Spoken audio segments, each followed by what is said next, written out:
ये केजरीवाल जी इस तरीके से आए थे, लोकपाल लोकपाल लोकपाल, दूसरा अन्ना हजारे। जनता को खूब पता है कि जितना झूठा इस देश का प्रधानमंत्री है, उससे झूठा दिल्ली का मुख्यमंत्री है। दोनों झूठे हैं। दोनों झूठे हैं। 90 के हम बताते हैं, 90 के अंदर इन्होंने किस तरीके से, जब मंडल आयोग की रिपोर्ट लागू की जा रही थी, तो किस तरीके से ये इसी दिल्ली को जलवाने का काम कर रहे थे। कौन? अरविंद केजरीवाल जी वकालत करते हैं। वकालत नहीं करते, वो एक तरफ रखते हैं परशुराम को या एक तरफ रखते हैं मनु को, और दिखाने के लिए रखते हैं वो भगत सिंह और बाबा साहब अम्बेडकर को, और ज़रूरत पड़ती है तो और चोरों को भी ले आते हैं। लेकिन जितना काम इन्होंने किया है दिल्ली के अंदर, चाहे वो पानी की बात कर लो, पानी लुटियन जोन से आप छोड़ दो तो कहीं पानी की पूरी व्यवस्था नहीं है। लुटियन जोन को छोड़ दो, कहीं शिक्षा के अच्छे स्कूलों में पूरी व्यवस्था प्रॉपर तरीके से नहीं है। दूसरा, इन्होंने शराब माफिया, पूरे देश को पता है कि फ्री में कैसे किस तरीके से पानी की तरह इन्होंने पैसा इकट्ठा किया, पानी की तरह जो है ना लोगों को जहर देने का काम किया है। तो आज जनता का मोह भंग है, और तीसरा कोई ऑप्शन ढूंढ रहा है। कांग्रेस से भी परेशान थे, बीजेपी से भी परेशान थे। आज तो सीधा सीधा लग रहा है कि जहां ये 2100 रुपये की बात कर रहे हैं, और ये रातों रात को जा करके जिस तरीके से लोगों के पैसे दे के आ रहे हैं, और रजिस्टर मेंटेन कर रखा है। बीजेपी जो कर रही है वही काम केजरीवाल जी कर रहा है। हम गए हैं धोबी घाटों पे, हम गए वाल्मीकि बस्ती में, यहाँ की जनता को इस तरीके से मोटिवेट कर दिया है, जो सीधा सीधा एक ही बात कह रहे हैं कि भाई आप कितने पैसे दोगे। मतलब मैं पूरे देश में झारखंड गए, बिहार गए, राजस्थान गए, पंजाब गए, हरियाणा का चुनाव हुआ है, मतलब वोटर कभी पैसे नहीं मांगता। दिल्ली की जनता को बीजेपी ने और आम आदमी पार्टी ने इस जगह पर लाके खड़ा कर दिया कि वोटर सीधा कहता है कि पैसे बांटने आए हो।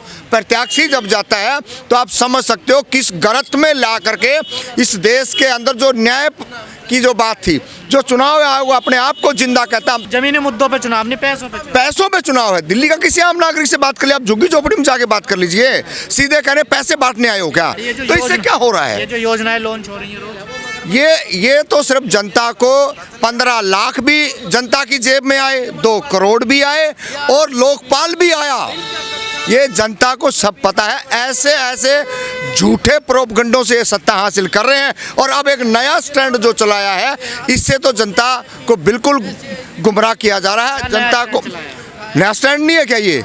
आप पैसे दे रहे हो, वोटर का सीधा सीधा मूड आपने कर दिया कि आप पैसे मदद हो तो मदद कर रहे हैं। ये ऐसी मदद है, ये कोई मदद नहीं है। अरे आप, चुनाव आयोग बार बार कहता है कि भाई आप अपना वोट करें, मतदान करें, और ये उल्टा कर रहे हैं। डायरी रजिस्ट्रियाँ रख रखी हैं, कॉपियाँ रख रखी हैं, बाकायदा नाम और फ़ोन नंबर ले करके, और तब जाके पैसे दिए जा रहे हैं। ये तो बीजेपी आरोप लगा रही है। बीजेपी नहीं, हमने अपनी आंखों देखा है। बीजेपी आ रही है, पैसा आ रहा है। हम क्या करें, हमने अपनी आंखों देखा है।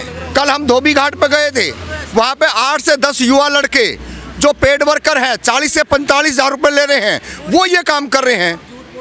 ये तो पूरे का पूरा भंडाफोड़ हो रहा है। चुनाव आयोग को नाम की कोई चीज ही नहीं है। तो शिक्षा पर, पानी पर, प्रदूषण पे कोई बात नहीं। प्रदूषण पे देख रहे, नहीं पहाड़ बनने लग रहे कि केजरीवाल की आंख फूट रही है, उसको दिखाई नहीं दे रहा है। देखिए सारे के सारे, पानी की बात कर लो, पानी को चेक कर लो ना। ये कह रहा मैं मुफ्त पानी दे रहा हूँ, इतना पानी दे रहा हूँ, बिजली के बिल माफ कर रहा हूँ, महिलाओं को जो है ना बसों में घुमा रहा हूँ। तो ये सारी चीजें हैं। ऐसी अगर आप घुमाने वाली बात करते हो तो आप पहले कर देते। तो करप्शन तो खत्म हो गया ना। कहाँ करप्शन खत्म हो गया? रोज जो ने जेलों में जान लग रहे, मिनिस्टर शो दिया नहीं जा रहा है, ये नहीं जा रहा, रेप नहीं हो रहे, बलात्कार नहीं हो रही, हत्याएं नहीं हो रही है, फिरौती नहीं मांगी जा रही है।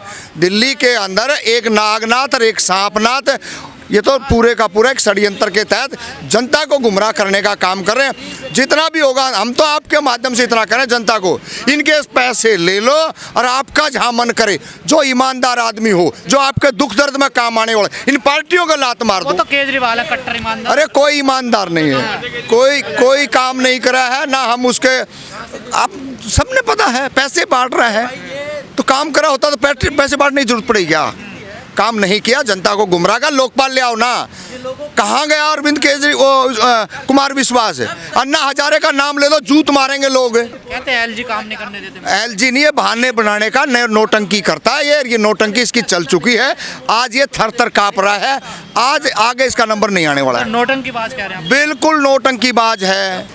ये धानोरे गांव के एफिडेविट्स है, मेरे कॉन्स्टिट्यूंसी में आता है। वहाँ पे 300 वोटों की गड़बड़ी कर दी है और वो लोगों ने एफिडेविट आधार कार्ड डाल के सब ने साइन करके सेल्फ अटेस्टेड साइन करके दिया है। इलेक्शन कमीशन से ये जानना चाहते हैं, इलेक्शन कमीशन से उनकी मांग है कि ये मकबूल कराइए, हमारा वहाँ पे वोटिंग ले लीजिए। ये क्यों हो गया? इसके पहले मार्केटवाड़ी गांव में भी यही किया था। उन्होंने तो पोलिंग स्टार्ट की ये बैलेट पेपर पे करी थी, लेकिन एफआईआर दर्ज की है, सब लोगों को जेल में डाल दिया। भारी पैमाने 2000 पुलिस वहाँ पे लगा दिए। तो ये क्यों करता है? इलेक्शन कमीशन और पुलिस वाले ये गवर्नमेंट क्यों नहीं होने देती, ये सवाल है। इसलिए हम इलेक्शन कमीशन को मिलने आए हैं। कई बार पिटीशन डाली गई थी ईवीएम को लेकर, आप वंचितों में कई पिटीशन को सर डिसमिस भी किया है। ज़्यादातर पिटिशन्स को डिसमिस किया गया, करीब 50 को। मैं इस बात को नकारता नहीं हूँ, लेकिन उसकी दो वजह थी। पहली कि जो भी इसमें पक्षकार गए केस डालने, उन्होंने ये कहा कि हमें चुनाव आयोग पे पूरा भरोसा है। दूसरा, किसी सबूत के बगैर गए। लेकिन हम लोगों ने जब ये 5 जनवरी से आंदोलन शुरू किया तो हम लोग पहली चीज़ वजारत के सामने ये रखी कि हमें चुनाव आयोग के ऊपर बिल्कुल भी भरोसा नहीं है, 0% भरोसा है। हमें ऐसा शक है कि वो ईमानदारी से नहीं, बेईमानी से काम कर रहे हैं एक पार्टी को, यानी कि बीजेपी को और उनके सहयोगी को जिताने के लिए। दूसरा, हम लोग सबूत इकट्ठे करके लेके गए, इसीलिए हमारी पिटिशन्स डिसमिस नहीं हुई हैं, पूरी तरीके से डिसमिस नहीं हुए। सुप्रीम कोर्ट ने हमें लिबर्टी दी है कि हम नीचे की अदालतों में जाएं। उसके बाद हम हरियाणा हाई कोर्ट भी गए, हमारे पक्ष में फैसला आया, दूसरे हाई कोर्ट से भी पक्ष में फैसला आया। तो सरकार ने आनन फानन में कानून ही बदल दिया। अब जो मेरी जानकारी है, सरकार ने जो एक कानून बदला है उससे भी उनकी संतुष्टि नहीं हुई है। अब वो पूरा कानून ही बदलना चाहते हैं ताकि निष्पक्ष चुनाव नहीं, बेईमानी भरे चुनाव ईवीएम के माध्यम से हो जाएं। लेकिन इसी के खिलाफ आंदोलन जो जारी है। अमित शाह जी, आरएसएस और बीजेपी बेईमानी से ही इलेक्शन जीतती है, इसलिए उन्होंने कानून ही बदल दिया और अब पूरा कानून बदलने की भी तैयारी हो रही है, ऐसी मुझे जानकारी प्राप्त हुई है। तो अब आप लोग समझ सकते हैं कि कल एक बड़ा ऐलान हम प्रेस क्लब में करने वाले हैं। 3 बजे प्रेस कॉन्फ्रेंस पर एमएलए साहब भी रहेंगे और एक बड़ा ऐलान होगा। जो एक बात हमारे मुंह पे हमेशा रखी जाती है ना, कि जो जीत जाता है वो तो कहता है भाई मुझे ये पसंद है ईवीएम, जो हार जाता है उसी को तकलीफ होती है। तो जीत गए ना, ये सारी बहस आज समाप्त हो गई। जीते हुए लोग भी संतुष्ट नहीं हैं, जो ईमानदारी से जीतते हैं वो संतुष्ट नहीं है। चुनाव आयोग से क्या कहेंगे आप? चुनाव आयोग से यही कहेंगे, कानूनी तौर पे पेपर बैलेट से चुनाव होने चाहिए। वही एक कानूनी तरीका है, वही निष्पक्ष तरीका है, वही जल्दी चुनाव कराने का तरीका है और वही कम खर्चे में चुनाव कराने का तरीका है। देश में ना जनता को ईवीएम समझ में आता है, निष्पक्षता या अच्छे और बुरे की तो बात है, समझ में नहीं आता ईवीएम। ना अधिकारियों को आता है, ना जनता को आता है, ना किसी पॉलिटिकल पार्टी को ईवीएम के बारे में कुछ भी समझ में आता है। तो इसलिए इससे चुनाव हो ही नहीं सकता। चुनाव में धांधली करके सिर्फ 13,000 से जिताया गया और इसके अलावा भी जो लोग पूरे महाराष्ट्र में लाखों वोट से भी जीते हैं उनको भी हरा दिया गया और जो लोग हारे हैं चुनाव मशीनों के द्वारा जिता दिया गया। आज ये वाली बात का सबसे बड़ा जवाब दे दिया हमने कि जीते हुए लोग भी संतुष्ट नहीं हैं ईवीएम से। इसीलिए हम लोग अभी 4 बजे वापस यहाँ आएंगे। अभी चुनाव आयोग का दफ्तर खुला नहीं है, उन्होंने बोला है कि आज अभी 1 बजे के बाद खुलेगा। बहुत सारे तरीके हैं जिसमें चुनाव में हेरा फेरी हो रही है, लेकिन जो सबसे महत्वपूर्ण तरीका जिससे सबसे बड़ी गड़बड़ हो रही है वो ईवीएम है। एक बार अगर ईवीएम हट गई तो बाकी सारे तरीके छोटे पड़ जाएंगे और सरकार बदल जाएगी। तब जो नई सरकार आएगी वो इतनी बड़ी बेईमानी कम से कम नहीं करेगी और चुनाव में जो अमूलचूल परिवर्तन आने हैं चुनाव को निष्पक्ष बनाने के लिए, चाहे वो वोटर लिस्ट की धांधली हो, चाहे वो पैसे देने का काम हो, चाहे वो एक कोड ऑफ कंडक्ट तोड़ने का काम हो, जैसे अभी प्रवेश वर्मा जी आप सबने देखा पैसे ही बांट रहे हैं। ये सब चीज़ों पे भी ध्यान दिया जाएगा, दिया जा रहा है। सिविल सोसाइटी इसके लिए बहुत एक्टिव है।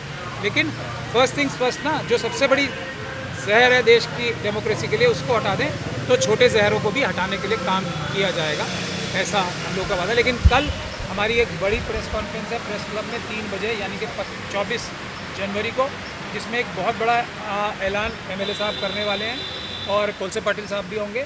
उसमें हम भी चाहेंगे आप आएँ और 4 बजे हम दोबारा यहाँ वापस आएंगे।